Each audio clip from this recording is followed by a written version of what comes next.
Prvo, ja sam u stvari se iznenadio da pred svega automatski da će se namestiti ta utakmica. Drugo, došao sam u stvari srcem, tad sam bio predsjednik, u stvari po drugi put predsjednik, je tad 11 godina pred toga bio u stvari klub u drugoj ligi, pa onda u stvari zvala me jedna struja i druga struja da definitivno pomirim njih. Ja sam rekao u redu, ali pod uslovom da se vratimo za godinu dana u prvu ligu. Ukoliko uđemo u prvu ligu, molim vas, u stvari, ja ću biti kratko, ali onda vi nastavite dalje.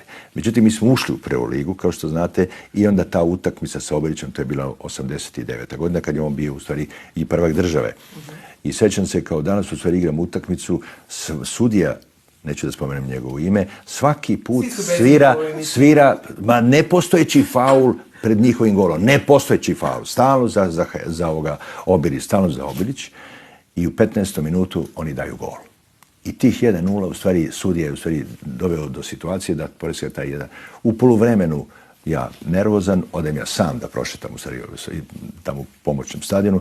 Vraćam se ja da vidim da dokrećem u stvari tu utakmicu, završi se utakmica s 1-0 i ja uđem u svoju sobu tamo predsjedništva.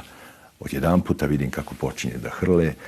Prvi je Arkan, iza njega u stvari svi ovi koji su bili rukovodioci od, recimo, šta ja znam, neću da govorim.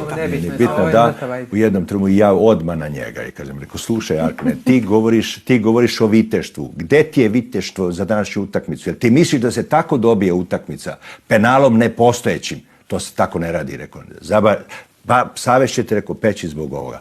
A on mene gleda u licu, u stvari onako direktno i kaže, evo ti ruka, imaš pravo.